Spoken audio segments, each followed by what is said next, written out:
Michael Verney, another sterling weekend of hurling. We've seen huge wins for Galway against Tipperary, Waterford against Clare. In the Joe McDonagh Cup, Westmeath beat Meath, Kerry beat Carlow, and then of course in the Christy Ring Cup finals, which you were at, Kildare saw off down, and the Nicky Rackard, which you were also there for, Donegal beat Mayo.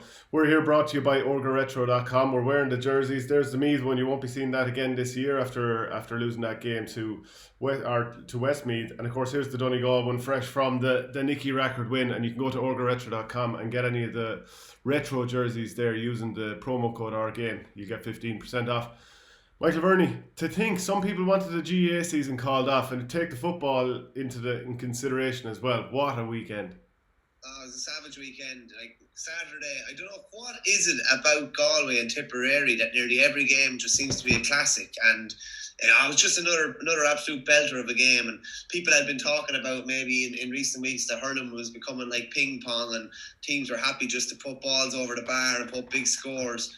Like we had an absolute a bag full of goals at the weekend. It was brilliant, and even in the ring and Rackard finals yesterday, it was the 3 goals that Donegal got and the 3 that Kildare got that was really the difference as well. It was a brilliant weekend, and the amount of I was in Croke Park yesterday, saw the amount of joy that it brought to Donegal and brought to Kildare, and then you see on Saturday and what it meant to the Galway lads in Waterford, and then with the football as well. It was brilliant. Like I put it this way, Shane, I said it before. What are people talking about? From Thursday onwards, they're talking about the matches at the weekend. What are tip football people? What are tip hurling people? There's going to be many different funerals over the next couple of days about different things that happen over the weekend and changes that should have been made. But the joy and everything that it brings to people, and even the heartbreak that it brings to people, but it's something for people to talk about, something for people to moan about even at times as well. But last weekend was probably one of the best weekends of GAA all around between hurling and football we've ever had, I'd say. Yeah, and for us Tipperary folk, there was the tough result Saturday, then there was the Munster football title, first one in 85 years on Sunday, and it's like The Office, that time when they're in the table quiz, David, Brent and Finchy and all the boys, and then they have the do-over afterwards, throwing the shoe over the pub. That was the real quiz. That's the real quiz. The football was the real quiz. But it was a disappointing one for Tipperary on Saturday against Galway, and Galway were brilliant, and fair play to Shane O'Neill, because coming in on your first season, and you've been in a situation where you've lost that Leinster final to Galway or to Kilkenny, and everyone is thinking, where are you going with this team? Should you be playing a sweeper? And it'd be very quick for the knives to come out when you're an outside manager and things are somewhat starting to not go as well as you'd hope they'd gone. To come into this with injury doubts over, is Dahi Burke 100%? What's the story with Pádraig Mannion's shoulder? You drop Davy Burke the last day and you put him back into the team, and is that a reaction because you want to sort of placate the masses, all this kind of stuff? And to turn it around and get that win and to make big calls. I mentioned Davy Burke there. He took him off at half time. He was probably very quick to react on the line, and he made his changes, bringing in Tuhi as well and bringing on Nyland towards the end of the game. Like he was running the bench, whereas Tipperary took a little bit longer. I don't know if that was the deciding factor, but what a win for Shane O'Neill in his first year. Ash was absolutely massive. As you said, he wasn't afraid. Like you've seen Davy Burke getting taken off at half time, you're thinking, Jesus, is there an injury or whatever? By all accounts, I don't think there was. I just don't think he was probably happy with maybe his use of possession in that kind of sweeper role, and maybe he'd been probably negated to some extent as well, and wasn't in the game maybe as much as he wanted. But he definitely, I suppose he knows he's built a bit of a squad, and he knows he has guys that can come in, even like Sean Loftus coming in and getting a point as well. He'd a load of guys to come in to make a massive impact, and while the tip bench made a huge impact today against Cork, there just wasn't that same kind of impact there the other day. So it's a massive win, and as I said earlier, like what is it about these two just producing classics, and lads just take on things. Like I know Niall O'Mara would probably be disappointed to have been turned inside out by Mannion, but once Mannion got the eye of the goal, anytime anyone got that chance, there was no handy options taken at any stage. They were going for the juggernaut or the jugular nearly every time they got the chance to do it. And I suppose that's what's brilliant about these games, and they match up. They both don't match up particularly well for the other. In many ways, with Tip's kind of wristy kind of forwards be able to hurt. Like Noel McGrath was not moving at full tilt but he was still able to hurt Galway. Whereas, Galway's pace and power then was able to hurt Tipperary in many ways and has always been able to hurt them.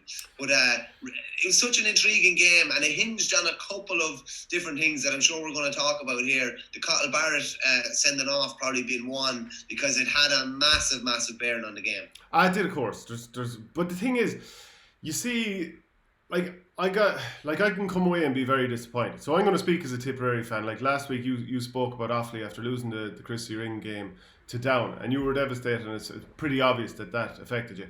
Like as a Tipperary supporter watching that, and journalist, because I'm analysing the thing. You're trying to do a little bit of both, and it's hard to do both at the one time. But you look at the Tipperary team, third week in a row, and this has definitely been an issue for teams. 2018, we talked about that when teams didn't have a break. The odd team did have a break just by virtue of the two provinces being 5 teams. Some teams were lucky enough to have a break in the middle. The likes of Tip had to play 4 games in 22 days. And Tip came into this, and in game 1, they looked a little bit of a jaded team. Now, the McGraths played 11 weeks in a row, and everyone's spoken about that ad nauseum. So, but part of that is, it's up to yourself. Do you want to play a duel and have yourself very tired and jaded coming into the championship? Or do you say no to your club? It's an unbelievably tough conundrum. You'd have to say that. Now, the game panned out the way it did, and Tipperary could complain about a million things if they wanted to. And you get a red card in the middle of a game, and you can fold up the tent, especially Tip's most pacey back. A guy probably more crucial to that defence than anybody, really. Because there's other parts of the defence that you almost feel like the entire defence is being rejigged just to accommodate having them in the team. But with Barrett, he's the star back there. And Tipperary could have just folded up the tents and just gotten beaten all ends up for the last 20 minutes of the game and given up.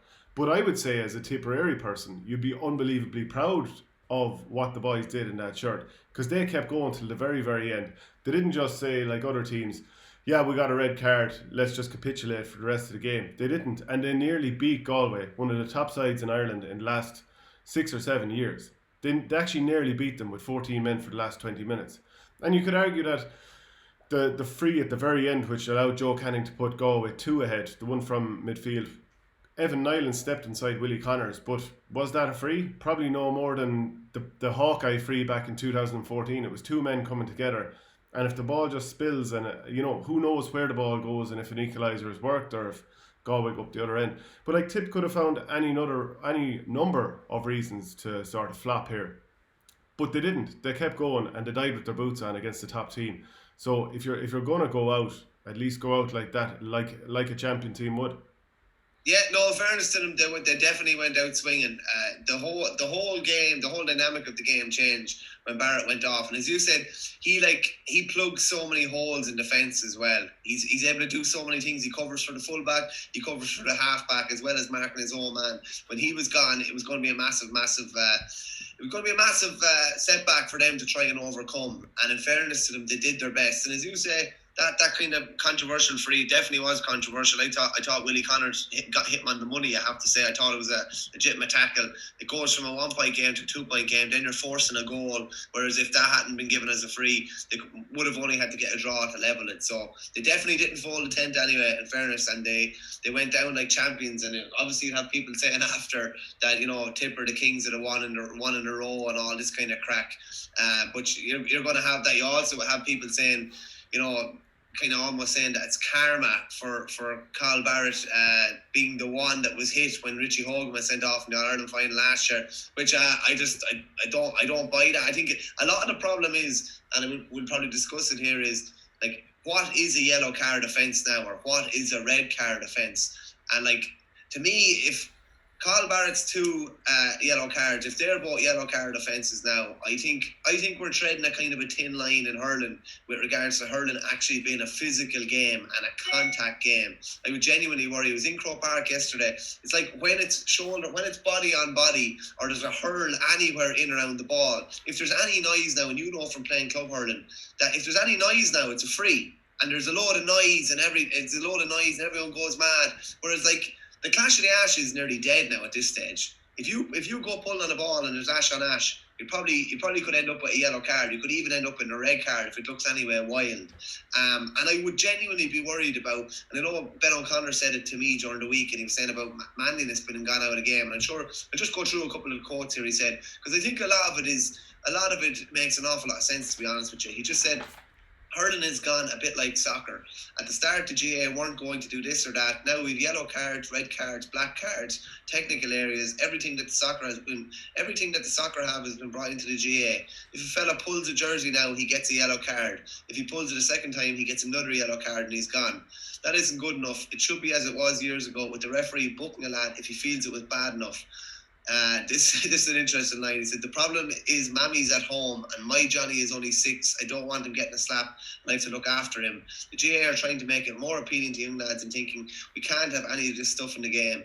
It was always in the game and it always should be. It's a physical game. You're playing the fastest field sport in the world. Obviously there's going to be times where high tackles happen. It's not a sending off offence, and 99% of the time a fella doesn't mean it. It should be left to the referee to call it as to see it, not some fella up in the stand who never played the game at all saying that's a yellow card offence. No one wants to see anyone getting a bad belt or dirty slap. This is the caveat, obviously, where he kept referring back to this. He said they're taking the manliness out of the game. Once it's hard, fast and on the ball, it should be left up to the referee after that. Now I don't know if it should be left up to the referee after that, because the referee has rules and guidelines that he has to go by. But what's a yellow card now and what's a ticking compared to 10 years ago? And I'm not advocating dangerous hurling or anything like that, far from it, but I just think it's so easy to end up on the line now. Like Cahill Barrett 10 years ago, Cahill Barrett would have had to do something fairly over the top to end up with a red card like he did the other day. Whereas now, it's too harmless enough kind of things, and that's probably my problem with it. Yeah, because if you refer back to that famous sketch from Unbelievables where it's the whole team talk vibe, and you find out at the end it's a team talk to the under 12s, which the talk is let every blow be a funeral. There's no such thing as that anymore. These days you get a yellow card for very, very little, and you do have to be able to differentiate from a tackle that was dangerous versus something which. The second one, I've no problem with the yellow card for the second one. The first one, you have to nearly look at what people who are not from the affected counties say. And Micheál Donoghue said that Brian Concannon is the sort of person who would have stopped up and not tried to force a score from an unlikely situation. And then Donal Cusack also said in the Sunday game that there was no contact whatsoever. Now, I didn't see any, but you'd probably say, of course you'd say that. But I have to say, I really didn't. But again, the thing is, it's not like Tips are going to go and blame it and say, well, Galway won the rest of the game by 4 points, and that's crucial in a game that was decided by 2. Tipperary aren't going to sit there and cry about that. They didn't cry about it against Wexford last year. They just turned around and turned a 5-point deficit into a win. Fair enough, it didn't pan out that sort of way. Maybe Galway managed the extra man a bit better than Wexford did last year. And even, Aidan Hart getting up for that goal. Seamus Callan was obviously trying to work back to fill up some of the space, and he ended up getting drawn to the ball when Adrian Toohey had it, and Galway worked that ball across brilliantly. They did deal with the situation really well, and it was. I mean, the thing is, you have to make the pitch big. It was a bit like Canning's solo towards the end, which led to a Jason Flynn point. I think he soloed through. He had 3 or 4 tip lads just doing everything they can to get back at him. He flicked it into space. Clever enough to know that there was space there. Somewhere there had to be a spare man, and he knocked it over the bar. But Galway were smart in how they used it, and that's what it comes down to for a finish. They kept to the course the whole way, and I think you'd have to say that not every player on their side starred, but enough of them did. Concannon got his goal, what a brilliant finish. Cahill Manuel 1-3. That step inside Niall O'Mara, I think everyone knew straight away goal as soon as that happened. The Aidan Hart goal, I think. You could make a case, and you could make a case for a couple of goalkeepers at the weekend. Should that have been saved? Should a shot from the 21 be going in? The same like Aidan McCarthy for Clare against Waterford. But a lot of guys stepped up. Just on that chain as well, I think the big difference between Aidan McCarthy's and even Aidan Hart's and one of Shanner's goals as well is I think you're giving yourself a really good chance by putting the ball down 6 yards out from the goalie, aren't you? What would we be saying to a fella? We'd be saying, goalkeepers do not like them. Brian Mullins plays my club, legendary goalie. He'll stop balls up here all day, but he'd always say to you, just make it more difficult for me. It's far more likely to go in when it comes in off the ground like that, and it's, tearing off the surface and taking a hop up. So in fairness to Hart, who maybe, most people would have said, what's he doing up there? He should nearly have a nosebleed that far up. He gave himself a great chance. At least it was a good shot, and it bounced just at the wrong place for Brian Hogan. But you probably would have been thinking maybe that Brian Hogan should have been saving it too. No more than one of Shanner's shots as well for O'Keefe. Yeah, and who stood out for you in that Galway team? Dahi Burke, certainly, because he had that mistake at the start. And I have to say, I think, again, Seamus Callan was absolutely brilliant. And the ground he covered, and this is something I want to get back to, the amount of sprinting around he did, he has to go down as one of the game's great players. I mean, nominated for Hurler of the Year 4 times in a row, scores his 36th championship goal ever, overtaking Eddie Kerr.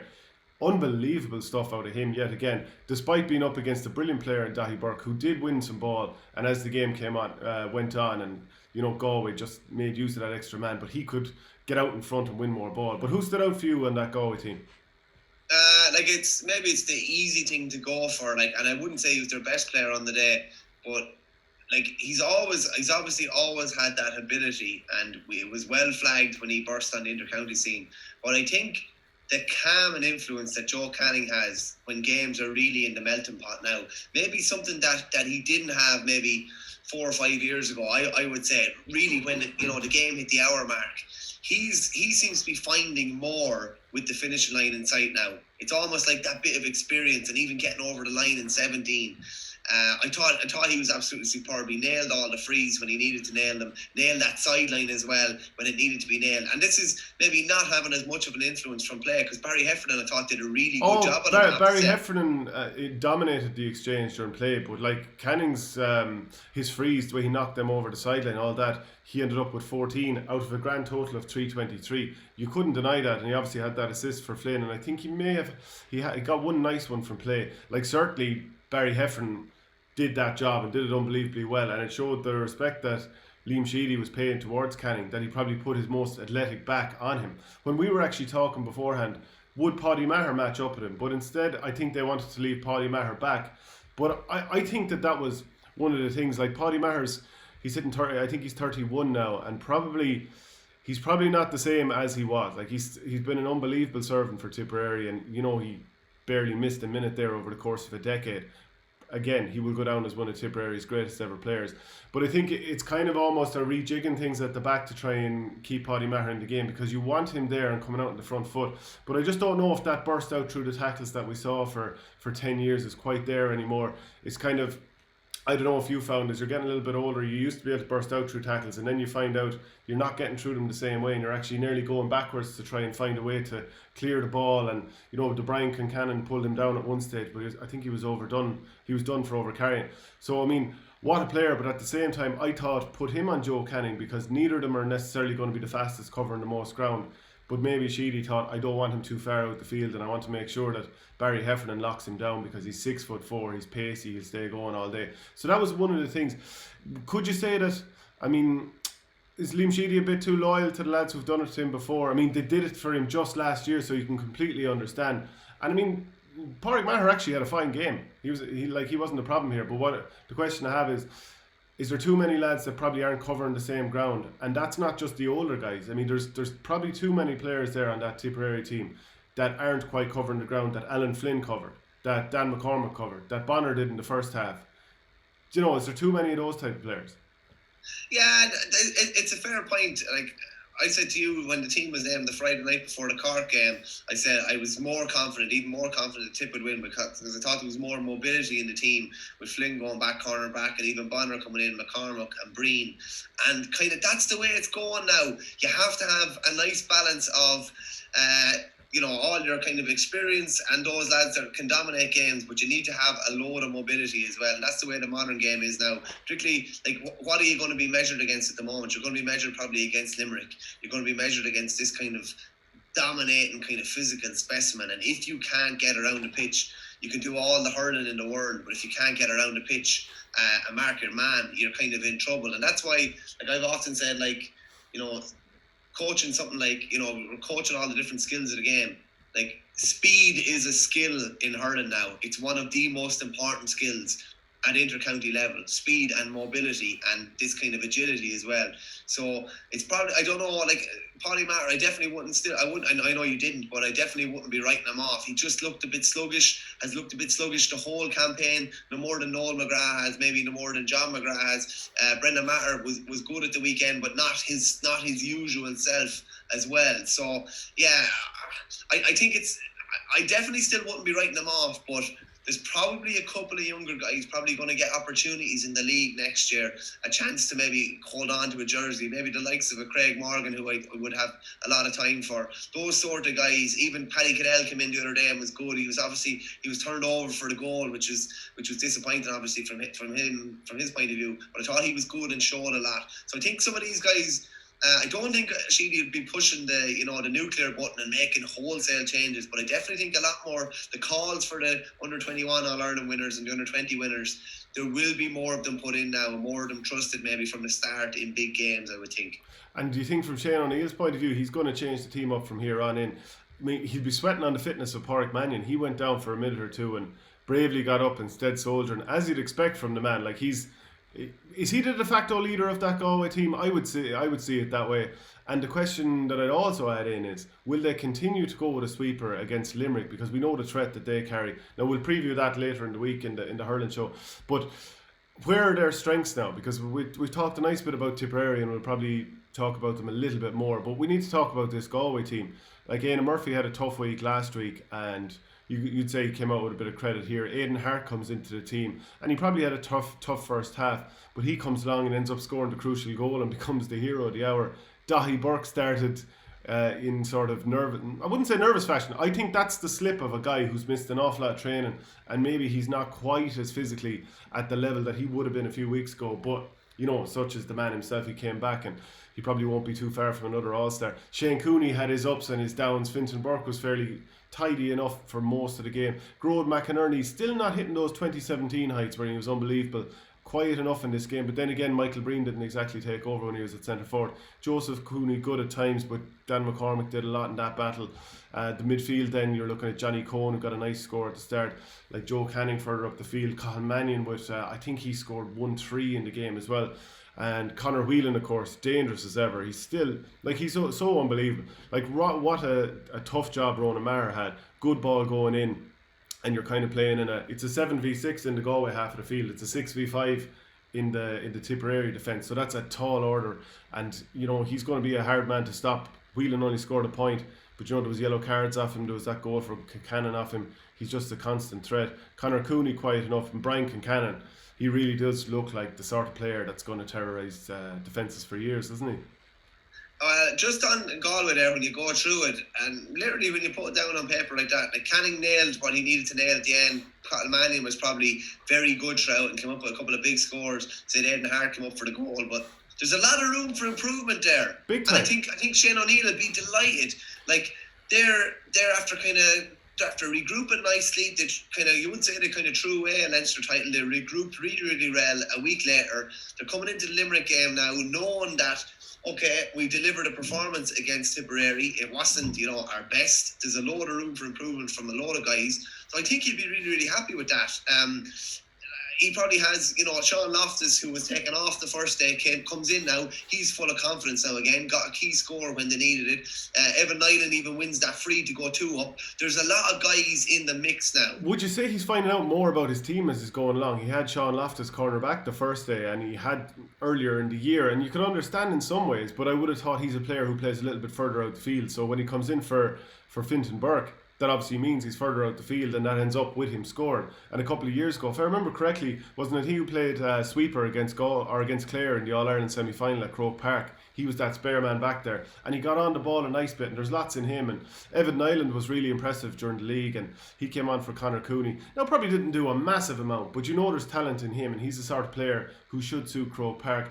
Adrian Toohey was a star player 3 years ago in the All-Ireland team. He was cornerback. He's obviously been looked at further out the field now on a regular basis.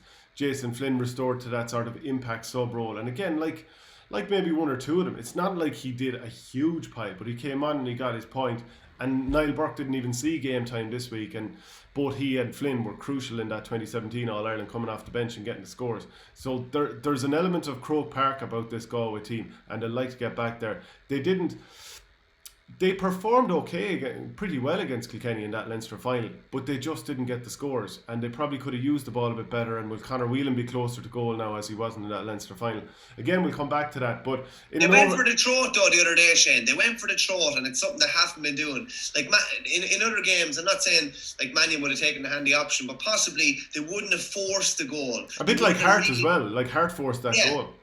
Yeah, in fairness to them, and that was the difference. We know they're going to be able to put up a big tally of points. It just, like, Whelan's going to create goal scoring chances, Concannon is as well. It's maybe just a matter of giving that extra pass or just taking on that extra ball, and that's what they did the other day. And those goals were, like, that Mannion's goal was obviously, it was a killer at the time, tip bounced back, but then Hart's goal was an absolute killer for them at the perfect time for Galway, put them into the lead, I think they trailed from midway through the first half until that point.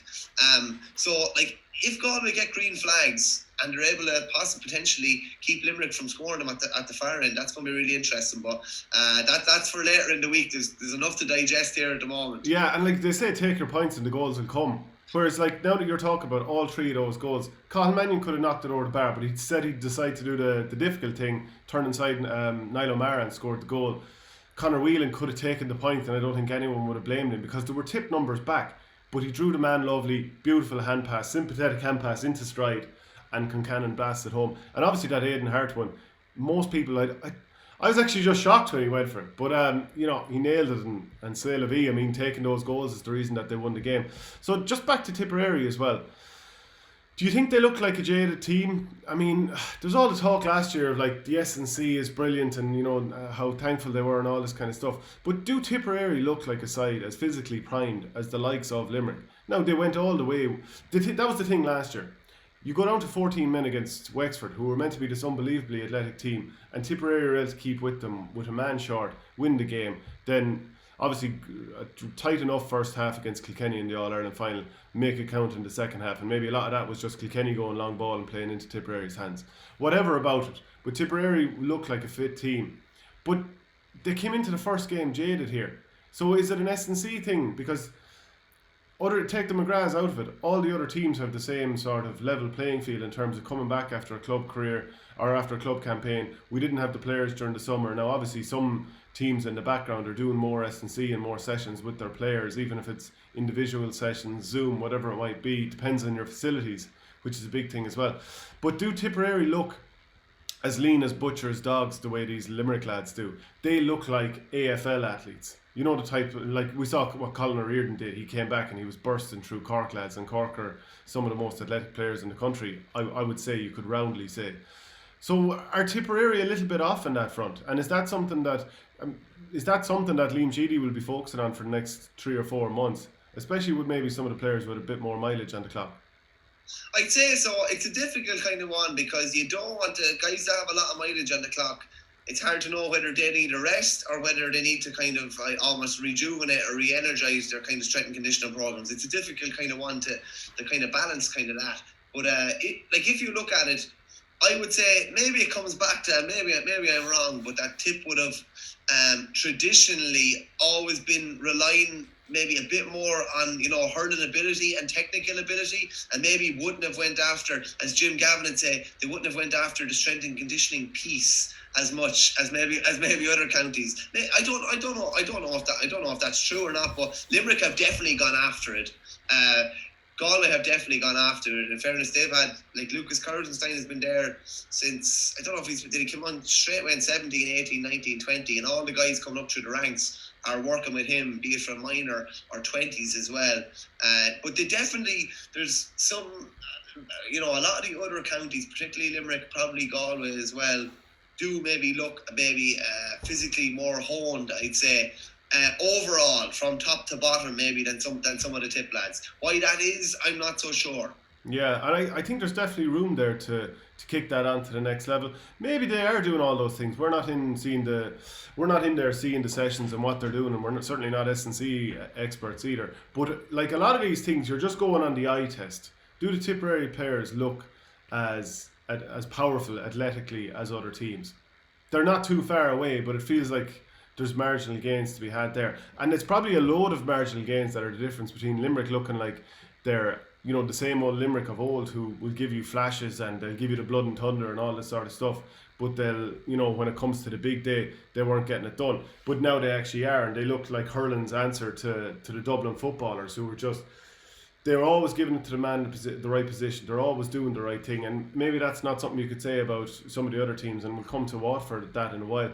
But I think you'd have to be very disappointed as a Tipperary person to see how Seamus Callanan at times was leading the line on his own. Like, I see him doing these 50-yard sprints. You saw this too. Doing 50-yard sprints one way to try and catch a Galway player, and then having to turn and go 30 yards the other way. Now, okay, there's times when you could say that's down to 14 men in Galway using the ball well. But I saw a few times, high ball goes in, Jason Ford loses it, and he stands there looking at it. And we're not going to put up a load of footage here to sort of ram that home. But I thought he could have worked an awful lot harder, and he hits the freeze brilliantly, and he scored a lovely point for play. But I want to see more out of him, because he's in there for 7 or 8 years at this stage. I want to see him stepping up and leading the line. And there are other players too. We talked about how brilliant Michael Breen was last week, and he has this scoring in him, and he got a couple of points, which is fine. But you want to see him coming in, taking over and dominating, because he's a big physical player. But the vast majority of the game, he wasn't really in it. Jake Morris scored a point, but most of the game passed him by. Now, he's a younger player, but you want more from him. And I think too many of the Tipperary players across the field just didn't impose themselves in it. And I just think it's probably, Tipperary looked like a jaded team, and if they had to play Limerick this weekend, based on how they were flagging, it could have gotten a little bit ugly. They died on their feet, but there has to be more in this Tipperary team, and maybe there will be an infusion of youth, and maybe Paddy Cahill he was getting some of the league in 2020, maybe he'll get far more of the league. Maybe Craig Morgan, like you mentioned, maybe Willie Connors will get a full league, because he came in and probably didn't have the same impact as he had against Cork, but he did a couple of nice things as well. So I think for Tipperary, some of the players probably have to look at themselves and say, am I doing absolutely everything to get that ball to die for the shirt, like the team in an overall sense did? Like Bonner Maher goes out there and gives it his all, and maybe he could have stayed a full forward at the start of the second half. That's a debatable one. The Alan Flynn one was interesting. When I saw him lining up in midfield, I was shocked by it. But he got a couple of points. He was on the ball an awful lot. By the way, his first touch is brilliant, and he looks like a sort of player who's now really arrived for Tipperary. But in an overall sense, I think people would be very proud in Tipperary of the players dying with the boots on. But there's definitely more in that Tipperary team, I would say. I'm not saying necessarily with all of those same players. There'd have to be a bit of a changeover, because you can't bridge that energy gap with Limerick by using players who are only getting a little bit older. There's got to be the right balance of an injection of youth, because it is Galway and it is Limerick. They're the same sort of teams that Tip are coming unstuck against. Yeah, and it's the same. Without March, it's not like other counties. There's loads of guys there to come in. There's loads of guys there to come in. Under 20 and under 21 All-Irelands. Let them through at this stage. Yeah, probably at this stage, I think, I'm not saying it'll be a change in the guard, but I definitely think a lot of those guys, Sheedy will probably realise that he just maybe need even more mobility, even more pace, maybe even more athleticism. And I'd say, I've kind of said it before, but I think this is probably going to be the floodgates maybe opening for a lot of these guys to get their chance, and not for them to just be getting a chance and then be cast aside for championship, for them to be getting a chance and to be stuck with, I would say, because they're probably going to need something different, if they're going to take down Limerick. The last couple of results against Limerick last 3 results I think against Limerick have been, comprehensive enough defeats in championship. So they're going to have to try and do something different there, because Limerick realistically are going to be the ones that are going to be eyeing them in Munster every year for the next, probably 5 or 6. Yeah, well, fantastic win for Galway anyway, and that is the central point here. And we'll see if they can do it 3 weeks in a row against Limerick. We'll preview it later in the week in the hurling show. But that is going to be a seriously tall order, because Limerick are such a mean machine. In the other semi-final, it's going to be Waterford against Kilkenny. And Waterford are actually going to have a day less of a rest, which is obviously advantage to Cats in that sense. But what a win against Clare, 327 to 318. The thing that stands out here is you can sort of freewheel for the last 10 minutes and probably not have to expend the same energy that Galway did. So I think that's a little bit of an advantage here for Waterford. But one thing that you were talking about, those great scoring rates that Liam Cahill seems to have brought into Waterford, and I'll bring up the stats in a minute, but over the past decade it's definitely been something post that unbelievable sort of maverick generation that Waterford had, where Milan, Dan Shanahan, Ken McGrath, Paul Flynn. You can keep naming all those brilliant players, Owen Kelly. But, during 2010 to 2018, it dropped to just 22 points per game in the championship. That's not really championship winning scorelines. And in summer 2019, last year, it was just 18 points per championship game. So I'm just going to bring it up on screen here, and I'm not sure if you have it in front of you, but I'm going to bring it up on the screen here. So 2019, 20 points to 30 was the average scoreline. And between 2010 and 19, the average scoreline was 22 points to Waterford, the opposition 24. So even look at, and that included Davy Fitt's regime, Michael Ryan, it was 21 points to 22, Derek McGrath, 24 points apiece, so that more or less broke even. But Liam Cahill, in one season, his 3 scorelines combined against, and I've converted all goals to points here just for simplicity, Waterford are 29 points, the opposition are 26. Now that's games against 3 fairly serious counties in Cork, Limerick and in Clare. So you'd have to say that can't just be a bit of an outlier. That's a bit of a change now. That's a serious change. We'll talk about Desi Hutchinson, but they've always had some fairly good forwards. Like, that is notable. No, it's massive. Like, you're looking at, this is like Liam Cahill, who was over Tipperary's side. Was it 8 goals they got in the All-Ireland semi-final against Wexford? It was, yeah. Actually, just to add in there, from the underage teams he had with Tipperary, from 2016 to 2019, his teams put in 47 championship goals. Isn't that absolutely insane? That's nearly 12 a season.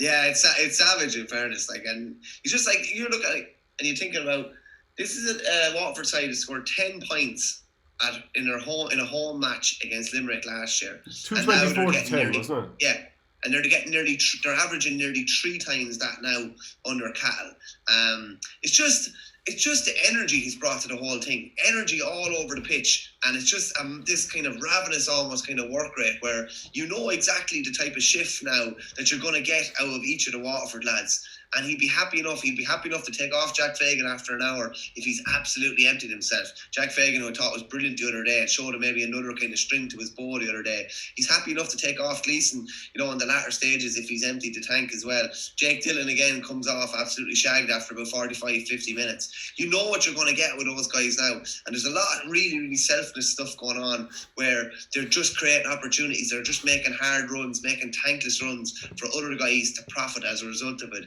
But we talked about before, we've said this before, like that Waterford maybe don't have that killer attacker. They don't have a Callanan, they don't have a Reid, they don't have a Canning, and yet they're averaging 29 points per game now. And it is a classic, like Stephen Bennett obviously is leading the line and hitting the freeze or whatever, but they're all playing to the one kind of a beat now.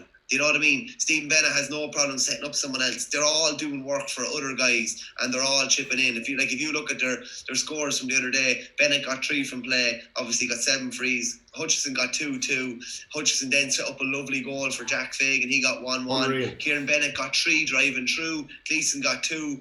Barron got 2. Conor Gleeson came on and got 2. De Burke, Montgomery, Lyons and Curran. Like, that's some array of scoring. And particularly the goals, which we obviously hadn't seen any in the Munster final. We saw one, Cahill Lyons today against Cork, but they really kind of went for the throat the other day when opportunities arose. And if anything, they're getting better. And that's really, really, like, from a Waterford point of view, I know that we're all very proud last Monday morning after the Munster final, but the pride has changed a bit more. The pride has changed now to, we can get a sniff of something here and we won't fear anyone, and it's exciting times for them. Yeah, 12 different scorers, you've kind of named them out there. When you're coming in with 12 different scorers and so many different lads have come off the bench and they've knocked over their points, like you mentioned Conor Gleeson, but also Darragh Lyons, Patrick Curran, Neil Montgomery came in as well, probably had a couple of ropey moments, but then actually turned it around and did quite well for himself. But did they basically put away a Clare team that was there to be put away, in the sense that, like Tipperary, they've been playing a lot of games recently, beat Wexford well last week, beat Laois before that, and obviously had been beaten by Limerick in their first game. So they have a lot of miles on the clock. Tony Kelly gets an injury going over on his ankle. Is that a surprise given the... Sorry, does it almost add up that someone like that would get injured when they've covered the amount of ground that they've covered in the past few games? He scored 145 in 3 games. He ends up pitching in with 8 points here, 6 of them from frees. Still actually did his did a couple of good things in the game, despite the fact that we all knew he was going around on one leg. Is this a case of Waterford crossing their own T's and dotting their own I's in terms of getting the minds and bodies refocused for this match and knocking off a Clare team that was there to be knocked off?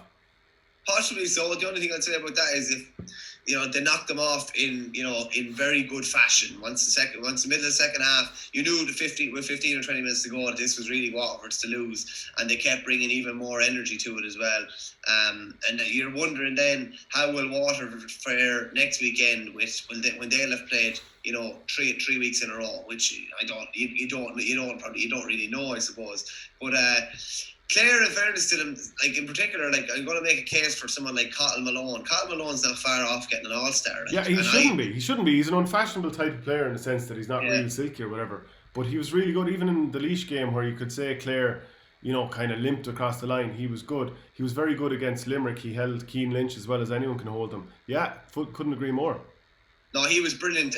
In fairness, he really took the game to them. I think they struggled. Shane O'Donnell struggled to get into the game, and if he'd gotten into the game a bit more, he would have gave Clare a few more options. Obviously, Shannon was brilliant on the edge of the square. I thought that was a really interesting battle between him and Prunty. He was obviously dominating early doors, and then I think Prunty kind of got into it an awful lot more then and looked a lot more comfortable. But Shannon still caught the ball, obviously, for Aidan McCarthy's goal. And we kind of talked last week about Prunty taking away the outball from Galan, but Clare had the outball as in delivering a high ball in. Clare had no problem delivering that high ball in, and I thought Shannon was brilliant and offered him something different. With Kelly, I think with Kelly down as well, other lads realised maybe that they needed to step up, and they did. Even Aidan McCarthy playing a surging forward for that goal, but Clare weren't able to bring that same energy that they had the week before against Wexford, and it's hard to stay going. It really, really hard to stay going. It's hard to get away from the two provincial champions in the semi-finals, which we'll look at later in the week. But Waterford will not fear anyone now at this stage, and Cahill has them believing in everything that they're doing, believing that everyone is going to put in a shift, believing that everyone is generally going to do the right thing for the team and make the right decision for the team. And what a difference a year makes. Like, if you looked at it, and we talked about like how Pádraig Fanning blooded a lot of lads last year, but if you look at the turnaround in results and the turnaround in the change in performance and how much better they are this year, like it's not short of miracle work in what Cahill has done to turn around a mindset completely within a year. I'm not saying it's the same as what McGuinness did within that year with Donegal when they won an Ulster title, having been beaten by Armagh, I think 10 points in a qualifier the year before. But there's definitely a change of mentality there, and even regardless of what they go on to do this year, even if they're beaten in a semi-final, like there's huge optimism going forward about potentially winning a Munster next year or in the coming years, and potentially being back at the All-Ireland final stage again, without doubt. Yeah, but they need to perform, and we've seen that they very much do perform in the semi-finals. If you look at 2015, 16, 17, now they're back there again in 2020. So I talked about Tipperary and did they inject enough youth? Did they have enough legs and energy and that type of thing?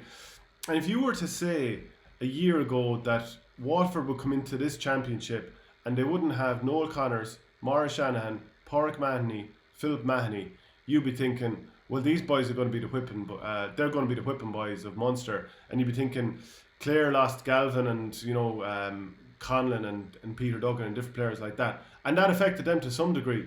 But they were able to rise up and make a pretty good season. I think overall you'd have to say Clare have had a good season here, and most of their supporters that I've talked to do kind of feel that. And they're very frustrated with what's going on behind the scenes in terms of the county board and the development, and no underage wins, I think, at minor or under 21 for about 5 years now in the championship. But Liam Cahill has lost a lot of the experience by choice and by injury, and yet somehow he's imbued this team with energy. They're following what he's saying to the letter of the law by the looks of it. They're averaging 29 points a game. Do they now believe that they can kick on a bit more? Like, they had Limerick neck and neck going into the second water break, and obviously Limerick pulled away. I mean, the depth they have on the bench, just their energy, everything about Limerick is just, kind of moulded towards success. But do you think that Waterford now believe is that win over a Clare team that was there for the taking, given the injuries in the 3 games and all that kind of stuff? Do they now believe? If I'm being honest, I think they are where they were in 2016, where they I'm not saying they don't believe. I think they're nearly there. But I think in 17, like when they beat Kilkenny and there was a couple of big results along the way, a big beat in the Cork in semi-final, I don't think they're there yet. I think they have the potential to be there next year and actually think that we can win the All-Ireland. I think they're just a small bit off this year. That's not to say that they couldn't get to an All-Ireland final though. I just think they're a tiny bit off. Yeah, I think if they use the ball a little bit better, in the sense of, I did my instant reaction video to the game, and I was very impressed with all the scoring they did. And Stephen Bennett set up that goal chance, which, Desi Hutchinson whipped the ball into the net after Austin Gleeson had his shot saved. But it was Stephen Bennett's driving run up the centre that kind of allowed that situation to happen, and a lovely hand pass. But the amount of times that he and his brother Kieran, and maybe Liam Cahill should get the two of them into a room and stand over him and say, pass the ball, lads. They're taking on points or trying to force goal chances for themselves when a little hand pass and someone else is in. And this is the difference. When TJ Reid or Richie Hogan or whoever it is has an opportunity for a point themselves, or maybe there's a goal on, they are going to pass that ball. And I think this is something that could, if it doesn't catch Waterford out in the semi-final, I think it'll certainly catch them out in the final, unless they change tack on this. You have to pass the ball and force that goal situation. And I know I talked about forcing goal situations with Galway. At times, a lot of those won't necessarily come off, so it's a gamble all the time. But if you've got a handy hand pass to someone who's running off your shoulder into space, down the throat of the goalkeeper, you have to give it to them.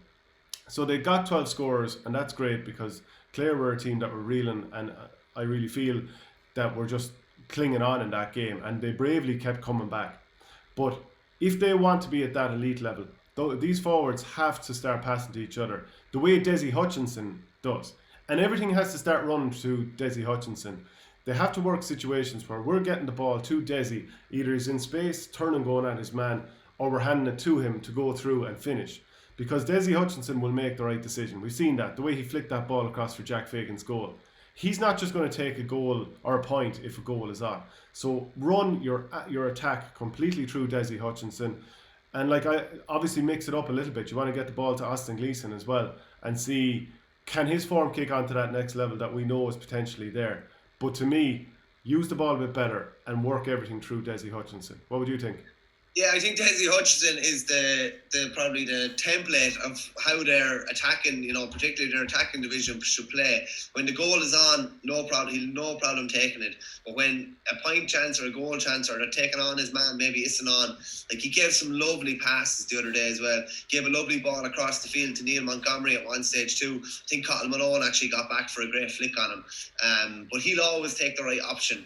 And I think that's probably the Ballygunner template, Shane, realistically, where they've been really, really clinical with whatever chances they've gotten, and they've no problem recycling to whoever is in the best position. And I think if more guys do that, I just think, you could potentially see, maybe I'm wrong, but you could potentially see maybe Stephen Bennett having a couple of goal chances against Kilkenny, half goal chances, and maybe taking them on and they've been blocked, rather than pass them inside. If they get those couple of chances against Kilkenny, they're going to have to take them. Yeah, it really frustrated me seeing that.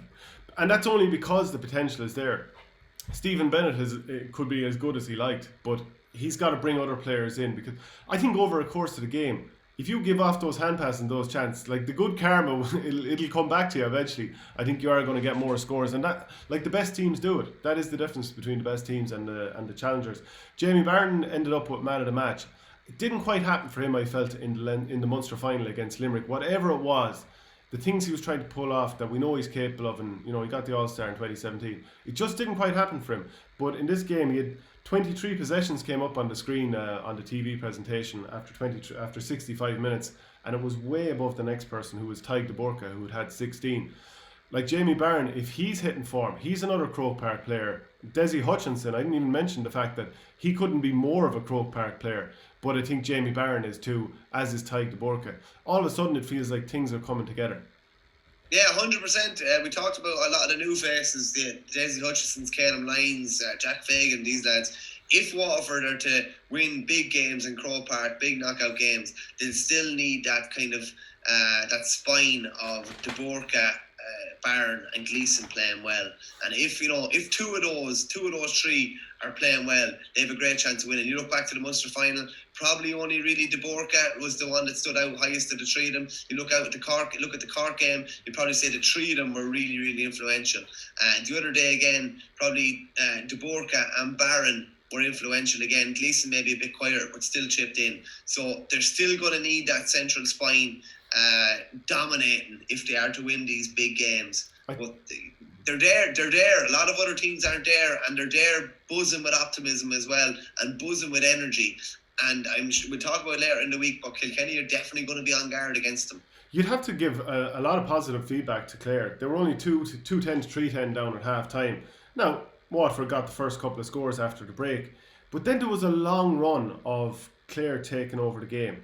From the 39th minute to the 46th minute, they had 1, 2, 3, 4, 5, 6, 7, 8 shots out of the next 10. The problem was they only scored 3 of them. They hit the post, they hit wides from Davy Fitz, he hit the post as well. Tony Kelly as well, he hit a wide from the sideline, and another one from a placed ball. Shane Amori with a wide as well. There's a bit of wastefulness there, and I think on another day they probably feel like they could have got even closer, and of course Tony Kelly as well if he had to stay injury free. But they did cough up 51 scoring chances. And on the flip side, I think Conor Prunty will be a little bit disappointed how Aaron Shanahan caught a couple of those high balls, because a big full back like him, a back, a physical sort of presence of a back, you pride yourself on catching ball and certainly not having ball caught over him. And he's going to have a fair prospect coming in on him, whether it's Colin Fennelly or TJ Reid the next day.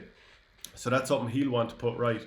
But from a Clare point of view, you would have to say a good season. I think we both agree on that. But is there any way that Tony Kelly can have his All-Star taken away at this point? Without question, at this moment in time, he is the hurler of the year in terms of the performances gone. But semi-finals and finals can often dictate an awful lot when it comes to the All-Star. So is there any way he's going to lose it? Just on Clare, I think you'd have to say, me and you would both say that Clare totally exceeded all expectations this year. There's no way that either of us thought they would even probably get this far, and even, probably take out a Wexford even during the season. Can Tony Kelly lose his All-Star? The worry would be how much judgment and how much stock is given on semi-finals and finals. If there's, if one of the semi-finals goes to extra time and there's a couple of massive performances there, or even the final goes to extra time, you probably would have some worry there. But he even limping through the other day and playing as he did on one leg, what an absolute warrior. In fairness, it didn't look like he was going to be able to play on, and he was still able to battle on, hit the freeze even still fairly well after. Didn't have the same bounce that he normally would. But to me, Tony Kelly is an absolute certainty for an All-Star. They should be only picking from 14 players now at this stage, whether it's 10 or 12 or 13 or 14 or midfield or wherever they're going to put him. One of those spots has to be gone now, because they can only be picking from 5 forward places now. You've just absolutely 3 crazily good performances. He scored 8 points from play in a championship game against the subsequent Munster champions. Absolutely outrageous, and I don't think there should be any debate. And I hope there's not recency bias or something from someone who plays well in a semi-final, final, or something like that. He's an absolute certainty for an All-Star, and anything else would be a travesty, really. Yeah, and when you think of the year that Clare have had, the fact that the players put out a statement last year when the whole process of appointing a manager, that's obviously a low ebb. Then you don't have Peter Duggan, John Conlon, Ian Galvin, Colm Galvin. Podge Collins goes to the footballers. Everything could have fallen apart for him. Anything that could go wrong probably did go wrong for Brian Lohan. And in his first season, much like every other manager, but in the first season, the COVID thing obviously makes things far more difficult, because you don't get a chance to hone your team the way you would like, much like Liam Cahill, to be fair. But knowing that some of those players are going to come back, and the season that you've had overall, I think he's got to be pretty pleased, and Clare people should be fairly proud of what happened there this season and feel like we can get behind this team. Now you'd see there was it's after working out really well for them, Shane, isn't it? He probably had a fool's pardon, but he's after playing unbelievably great stuff without 4 of their best players. They're after finding new players as a result. It's almost like how Cody was forced to find new players when a lot of his really good players from the great team retired. He's been forced to find new players now. And he's definitely found a couple. The likes of Ryan Taylor even coming in. Cahill Malone probably, I honestly didn't believe maybe that he was up to what he's after producing the last couple of days. Absolutely, like outstanding stuff. Even like Rory Hayes, he had a great battle with Desi Hutchison too. He'd have more experience next year, so they're definitely after unearthing a good couple of players. Yeah, and Aidan McCarthy's going to become a really top player. Dermot Ryan has potential in him as well. Shane O'Donnell is going nowhere. Tony Kelly is going nowhere. So if they can get some of those lads back, get them fully flying, who knows what can happen. Then again, like 2018 was a disastrous season. Or sorry, 2019 was a disastrous season after a pretty encouraging 2018 when you get to an All-Ireland semi-final. But it's about kicking on now and putting a couple of consistent seasons together. But that's a good start, and that, I think people will be believing in Brian Lohan a little bit more, and if they can get the county board to sort of almost put more facilities behind them, they'll feel like they're going right places. Because you do see on social media a lot of people giving out about the facilities been provided and what's been done underage. So we'll keep an eye on that, of course, and we'll talk more about Clare during the off-season. But what about Kerry beating Carlow? It basically means in the Joe McDonagh we're going to have a final between Antrim and Kerry coming up. A Munster team going to play an Ulster team for a place in the Leinster Championship, where you'll be facing Connacht men Galway. It's gone silly. We'll come back to that in a few minutes. But Kerry beating Carlow, that's huge now. What a prize for Kerry. They've got an All-Ireland final at Croke Park. The week before they thought they'd be in one in the football, but they're back at Croke Park and against Kerry. Against Antrim. That is huge for Fintan O'Connor. Yeah, a chance for revenge after being beaten in the 2A final earlier on the year, and obviously the COVID issues going into that game. Antrim had a couple too, to be fair. But I listened to the last 15 minutes of this. Actually, I thought Carlow would win it, to be honest with you. And the way I was listening to it, Carlow were really coming. They were a point up, having trailed by 5 at the break. Mouse Kavanagh missed a free that he probably would be expecting himself to get. And then all of a sudden, Shane Conway, Shane Nolan and Michael O'Leary came up with 2 to win it for Kerry, and produced this kind of bizarre situation, as I said, where Kerry could end up playing Kilkenny, the football and hurling aristocrats coming up against each other. And as you said, 2 counties that are outside of Leinster playing for a place in Leinster. But 2 counties that have made, in fairness to Fintan O'Connor, it's tough going down there. And you talk about other counties where football is dominant. I don't think it could be any more dominant in any county than it is in Kerry. And he's after really, really sticking going there. I think he's there third year now, I think, and they've made massive strides. Everyone knows about Shane Conway, but there's a load of other, like Mikey Boyle, Michael O'Leary, Martin Stackpool in the goal, Shane Nolan. They've loads of players that maybe we just don't see enough of, but loads of really talented players, and that's a huge win for them, because Carlow, as I said in the preview show, Carlow would have been expecting to get back up to the Joe McDonagh next year, and nothing else would have kind of sufficed. But Carlow probably had a couple of little things happening in the background there. PJ Delaney left as coach, and I believe they lost another selector, and they kind of brought back in last year's backroom team. So they've had a few things maybe happening in the background. And you're wondering now whether Colin Bonner would stay on for a 5th year and try and get them back up again to the Joe McDonagh. But from a Kerry point of view, absolutely outstanding stuff. Brilliant stuff. Because it looked like they'd nearly lost their chance in this game, but they came with a really good last 5 or 6 minutes and dominated the last 5 or 6 minutes, you have to say, to get over the line and get back to a final against Antrim and a chance for revenge. Yeah, absolutely. It's great to see Kerry kicking on in hurling, but you'd imagine the post-mortem in Carlow won't be good after that. I mean, we know about the pockets of hurling there. We know that they're absolutely mad into it, and St. Mullen's progress, and obviously Mount Leinster Rangers getting to an All-Ireland final 7 years ago or 6 years ago at this point. This will definitely be a massive blow to them. And you've gone through all the players that did the score. Mouse Kavanagh with 11 frees, Chris Nolan with 6, and we know the scoring he's done all year and wasn't fully fit at the start of the year. They've a lot of really good players there. But like you said, Shane Conway with 8. You have Daniel Collins scored a couple of goals. Mikey Boyle scored 4 points on the inside line as well. That is a huge win for Antrim. But what are your thoughts, or for Kerry? What are your thoughts now about the prospect of Kerry going into the Leinster Championship? I spoke with Fintan O'Connor, their manager, December last year, and you can find that interview on our game.ie.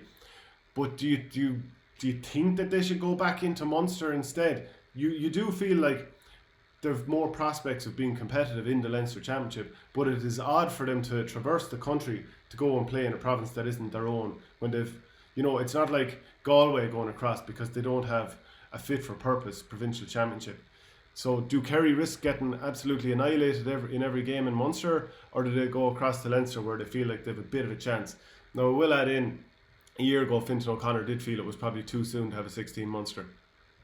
Yeah, so it's a bizarre situation, really. I think they'll be more competitive in Leinster, but when you look at the hurling structures, and I've remember chatting to Cahill about this, and he just says they keep like making little changes and making little divisions and all these different things kind of happening. So Kerry would be accommodated in Leinster and would be more competitive in Leinster, but like surely geographically and everything, it would make more sense to be a Munster, regardless of like. They're probably going to have to travel, upwards of 200, 250 kilometres just to go up and play games in Leinster. I don't know if that really makes much sense.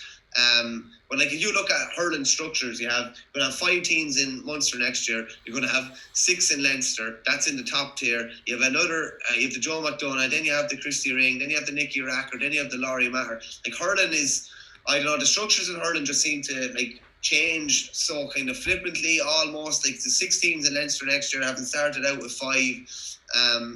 It's for Kerry's development, being in Leinster is probably best for them, but like a lot of things in hurling at the moment and structure wise it doesn't make sense.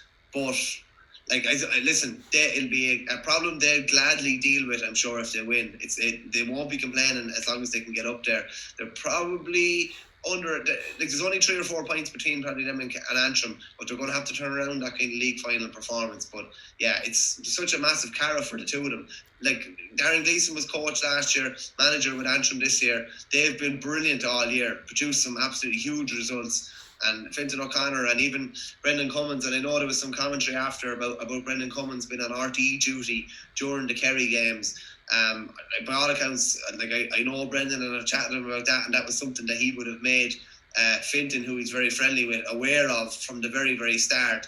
A couple of people taking maybe pops at him online. Like, in a way, I'd say to him, fair play for going down to Kerry at all and making that drive 3 times a week for the last couple of years, and giving his coaching skills to them. It's very, very easy to criticise when he's not on the sideline or whatever, but I'm sure his heart is probably racing when he's doing RT duty. One half of him is looking at the match and the other half is thinking, Jesus Christ, I'd love to be on the sideline. But at the end of the day, your job is your job, and that's like, he's obviously been with RT for a long time now, but I'm sure he'd be delighted that they're in the final. He could be caught again because it's going to be the same day as the All-Ireland final, so he mightn't even be able to be on the sideline again. But that was a situation I think that Kerry were well aware of and more than happy with before the Rose. Yeah, they might have to interview him, ask him for a preview of the All-Ireland final just as he's coming off after the Joe McDonagh final, so he'd be fairly torn there. But a question I'd have is, in another year or so, let's say this time next year,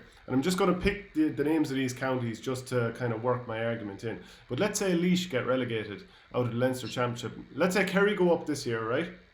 Kerry win that final, so you have a Munster team in Leinster.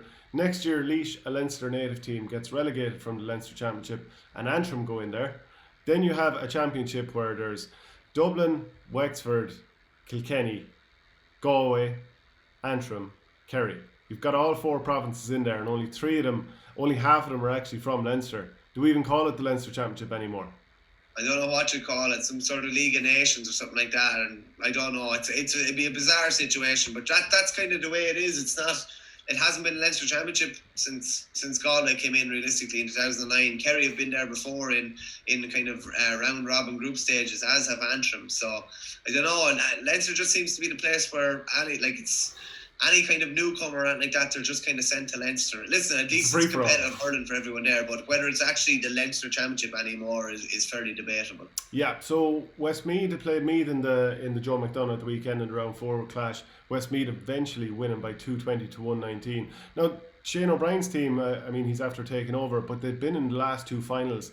They're obviously done for the season now. Both teams have been searching for their first points, and at half time a Jack Walsh goal had sort of put Meath ahead in this, and Meath had a sending off near the end of the game, and it allowed Westmeath, who are to just get across the line, and it was a Luke Loughlin goal that was crucial.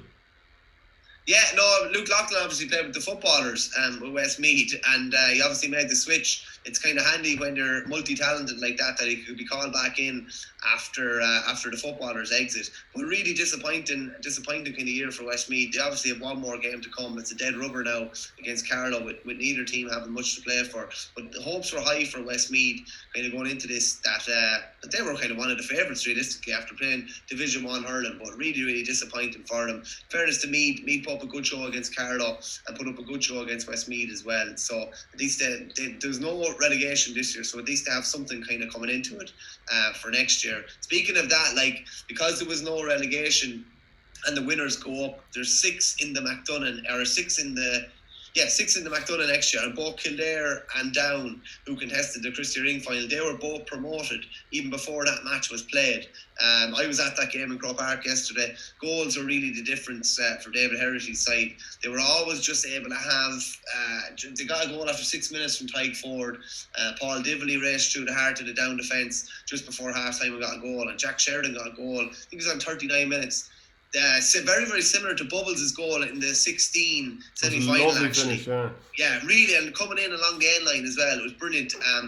Roland Sheen kind of just spoke after the Down boss about how the psychological effect of a goal, and how a goal is, realistically, he thinks it's worth more than 3 points, like in every sense. He just said for all the work you have to do, was supposed to make up for conceding a goal.